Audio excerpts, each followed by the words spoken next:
I've got some gaming news for you guys this time around. So, first, welcome back to my channel. Hope you guys are safe with everything that's going on around the world, especially in America, the virus, the pandemic. It's crazy times right now we're living in, but I've got some gaming news for you guys.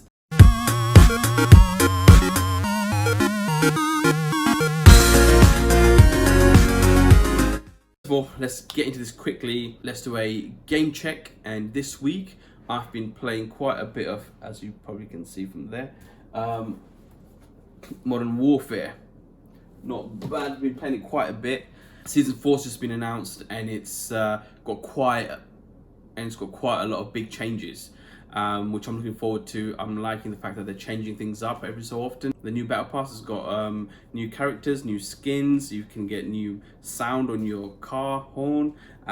You've got new maps. You've got new modes on Battle Royale. At some point during the game, there'll be a flash sale where things will either be really cheap or sometimes you get them for free. There'll also be a helicopter which ain't gonna fire back at you like they do in Plunder, but if you take it down, you can loot a lot of goodies. There's a bit where you can sort of escape from the prison. If you're still watching your teammates play, at some point you'll be able to escape and play again, so that should be pretty interesting.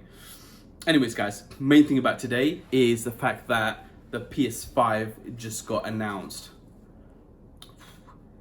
Quite a bit of a presentation there, to be fair. The amount of games that they mentioned was top notch. And obviously at the end of it, they showed what the actual console looks like after months and months of waiting. I mean, we knew what the Xbox looked like for ages, and these guys have just been waiting. I mean, I know we were supposed to have this presentation last week, obviously got postponed. Fair enough. Firstly, they started the presentation with GTA 5. Obviously, everyone thought they're going to show a bit of GTA 5 and then maybe hint at GTA 6. But that was wishful thinking, because we know that's a few years in the future, at least. I think Rockstar's just milking and, fairly making a lot of money out of GTA 5. So they're going to be getting an enhanced version for the PS5. And I think every month you get $1 million or something like that for GTA Online, up to the time where PS5 gets released, GTA 5 gets released for the PS5. Next, which was a bit of a surprise, and I'm still a bit unsure as to if it's an actual full game or if it's just like a spin-off add-on sort of thing for Spider-Man, but it's the Miles Morales version of Spider-Man, and to be fair, it looks really good. The animated movie that came out 2 years ago, I think, I absolutely loved original Spider-Man, which I've got somewhere over here. Awesome game. The next one is also another decent one, which is the Gran Turismo 7. The last one we had 6. It's been quite a few years. Gran Turismo 6 was released back in 2013.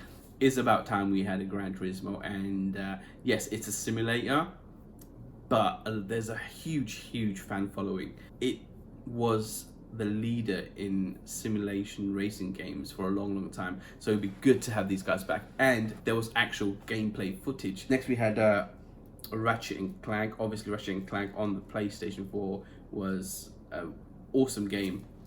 This, they're taking up to the next level. Graphics is enhanced, and I think the game is taking advantage of the SSD power of the PS5. If you see the gameplay, I think it showed him going through loads of different portals, and when he's going through the portals, it's a whole new world, and for you to actually create that in a game takes up a lot of power and a lot of memory. So I think that's what they're trying to show with that demo. Really good platformer. It's a staple for PlayStation, and it's good to see that out there. The next game that they showed was Project Thea by Square Enix. Looks really good. Looks like they've taken a few cues from Final Fantasy. It seems like it's got some RPG elements to it. Open world, it's got monsters like Monster Hunter or whatever, but all in all, it looks really good. I think it's a working title at the moment, so it's probably not going to be released anytime soon. But again, they're working on some really good titles, and graphically it looks like a next gen game. The next one was Stray, which they've mentioned before, but it shows a little cat going through parts of the game. Looks futuristic. I don't know too much about the game, but again, seems a bit interesting. I think they've left out a lot of information. In the future, I think we should be getting more gameplay footage. But all in all, it does look interesting, and it's caught my eye. I'll keep an eye on it and see how things progress, really. But again, interesting game. The graphics looks good. I know it's a PlayStation exclusive, and it's, I think, going to be out at some point in 2021. Another staple you've got that they showed straight after that was Sackboy, obviously from Little Big Planet. It's a 2D platformer, Mario style. You've got to have one of those in there. I'm thinking it's going to have multiplayer in there, co-op mode or something like that, puzzles and games, really good for the family. So they're trying to tick loads of different boxes, and I like the fact that they've got different types of games that's going to be suited for different types of people, a good range and a mix of games that you can sort of buy within the first year or so of the PS5. It's a good tactic to have for sure. Destruction Allstars. At first when I saw that, I was like, whoa, looks very arcadey, looks good, looks fun, looks like a good multiplayer game they could probably play. I thought it looked a bit like Rocket League, but it's got loads of human characters and cars, and you're in a stadium and you're just going crazy. I think you're fighting each other. I think you're fighting each other or battling each other or something, but it looks crazy. It looks like a good multiplayer game. Next one was, I think, Kenna Bridge of Spirits or something like that. That took me by surprise. It's by Ember Labs, a smallish team, but they've done really well with this game. It's got this cartoonish vibe to it, but at the same time, I get that Zelda Breath of the Wild theme. You're sort of out in the forest. It's very nature orientated. You're a character who's been told that you're not good enough, and then you're coming back and you're battling monsters or something, I'm not really sure, but graphically and environmentally the stage looks really nice, really pleasant, looks like something you want to play and explore a lot. That is one to really watch out for. Then we had Goodbye Volcano High. I don't know what to think about that one. It's nice the fact that they've got these games and the option for you to play them if you like, but the art style isn't going to be to everyone's taste, but I don't know, it seems like a very emotional game, and it's going to get you to really think about topics and yourself and society in general. I'm not sure about that one, but again, we don't know enough about the games to say whether it's going to be good or whether it's going to be bad. It's just right now, I'm just excited the fact that they've got games that I don't know too much about, and I'm looking forward to getting to know and play most of these, hopefully. Then we've got Oddworld Soulstorm. I don't know if that's a second one in the game, if that's a remake. It could be a remake, but I remember playing the original one on my PlayStation. Originally I had the demo first, but really good platformer again. You know, who said single story-driven games were dead, huh? But yeah, graphically, again, look, it's not next gen, but you don't expect it to be next gen just yet because it's the beginning. So it still looks very good. And I haven't played any Oddworld games since the very first one. I might not buy it straight away, but I'm gonna buy it at some point and play it. It looks like a fun, story-driven, single-player platformer. Should be good. It was Abe's Odyssey, the one that I played on PS1. Ghostwire Tokyo is another PlayStation exclusive coming out in 2021. Again, don't know too much about it, but it looks like a first-person puzzle type of suspense game, maybe. You're sort of out in this futuristic Tokyo environment and you're trying to work things out, and there's shooting and puzzle solving. Graphically, it reminds me, it's tiny bit of Astral Chain on the Switch.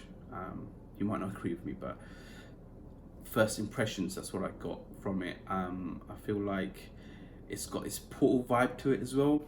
But again, we'll see. Jet Far Shore.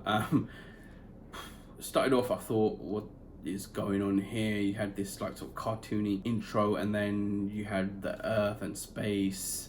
But it reminds me a bit of No Man's Sky, where you're sort of exploring, maybe trying to save the planet or something, or humanity's gone haywire or crazy. Let's see, hopefully this game surprises me. Everyone knows of Godfall, that was one of the first games that got released. Looks like a good hack and slash. I think they've taken little cues from God of War, but I think there's like 4 characters and you've got different body armors and weapons that you can upgrade. Because there's more than one character, I'm guessing that it will be multiplayer co-op mode on there. Solar Ash, that's another exclusive coming out in 2021. Graphic style I like, but it does remind me of Journey. I absolutely love Journey. This looks like it's got a bit more action, a bit more maybe fighting. Not on the top of my list, but that should be interesting game. Then you had the trailer for Hitman. Now Hitman's got a huge following. Hitman 1 was, you know, put the bar up. Hitman 2 was really good, and it was a good surprise to see new Hitman making an appearance on the PS5. That's gonna get a lot of people excited. If it's better than Hitman 2, then you've got hit on your hands, because it's, like I said, it's got a lot of following and people will buy the PS5 to play Hitman 3. Astro's Playroom, that again got really good ratings for the VR version for the PS4. So it's good to see that they're bringing those classic staple PlayStation games.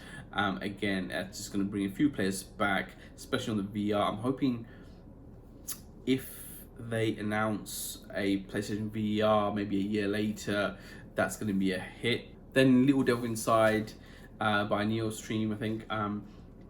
That's not graphically the best. It was quite cartoony. I think it's again supposed to be this immersive, fun platformer.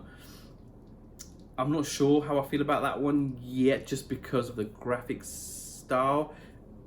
Again, I'm gonna have to give it a go and make my opinion out of that when it comes out. Another game that showed the graphics, the sweat, the skin tones is 2K21. Obviously that's going to be on all consoles, but it's good to see that that made an appearance. But graphically it looked really good, really detailed, so that's nice to see. Then they had Bugsnax, which by the developers of Octodad.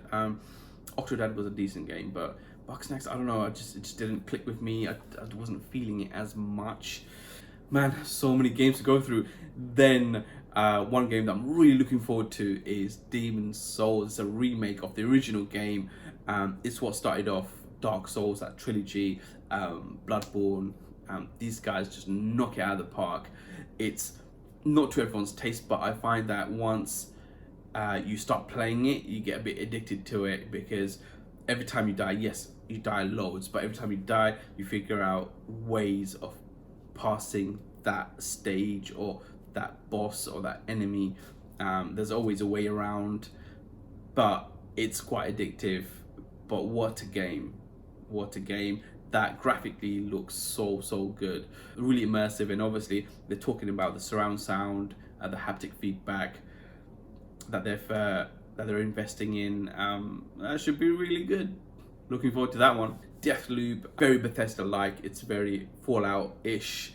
But again, interesting concept. I think this is not going to be as much story-driven as some of the original Bethesda games, Skyrim or the Fallout series. But it looks like a fun game. You're sort of in a loop, and you've got, I think, assassins trying to kill you, trying to get you, trying to kill you, you got to kill them. I think it's going to be an interesting game where you can sort of pick up and play. That one was a surprise. I wasn't expecting that game, to be fair. Then the next game, I was trying to figure out what could it be, and I thought maybe it's Silent Hill. Maybe I was watching it, and then at the end of it, it just said Village, and I thought, okay, might be like a scary survival game that's called Village, and then obviously they changed the screen and it said 8 on it in Roman numerals. And then Resident Evil, I was not expecting for them to continue and go the way Resident Evil 7 went, but it looks like it's got that same sort of theme to it. Instead of in a house, now you're in a village, and the direction that Resident Evil 7 went in, I do not mind at all. Imagine that again. I'm thinking it's going to be VR compatible at some point, if not straight away, but that should be good. That's going to be scary.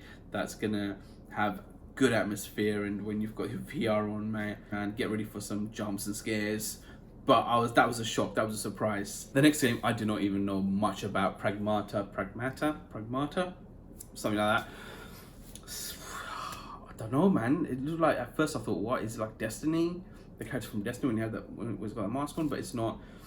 Then I thought, I've got vibes of Death Stranding from it. But again, I don't know much about it. Graphically, it looks really good. Storyline seems interesting. Or it's on Earth, and then I think he's on the moon and saved this little girl. It looks interesting. It really got me. I think that teased an interest in what the game might be like and what the storyline's going to be. It piqued my interest a bit on that one. It's nice to see these. It looks like a AAA game though, so it's good to see Sony hitting it out with these big games. That's going to be definitely one to watch out for, although I don't think it's going to be coming out anytime soon. Probably 2020, late 21 or 22 even. Then right at the end, guys, sort of straight away, you knew what it was. It's not a big secret. Horizon Forbidden West. Again, that is, I think, taking everything that's good from the first one, which was such an amazing game. If you haven't played it, I highly recommend you play it. And it's making it bigger with expanding the storyline. You're out in America. In the trailer, you can see the San Francisco Bridge and everything, and it looks good. I think you're going to learn a lot more about the characters, about the environment, about what's going on, and it's just going to be bigger and better graphically. It looks good too. Even Horizon Zero Dawn looked good, but this is just going to take it to the next level. This was expected, and I'm glad Guerrilla Games are so far into the game, and I'm hoping we see it sooner rather than later. So much information, so many games. Let me just see how many games there were. I think they showed like 25 or 26 games. A lot of them were first party, a lot of them were AAA, and they were showing gameplay. So you might not like all of the games, but the fact that they showed actual gameplay and they showed so many games is a credit to Sony and that presentation. I'm sorry if this video was dragged on. There's just so much and so much to talk about, and at the same time I don't even have much information on these games. Please hit that subscribe button. Also leave a comment down in the comment section. What game are you looking forward to? Anyways guys, hope you guys are keeping safe, hope you guys are well. You guys take care, and I will see you guys soon.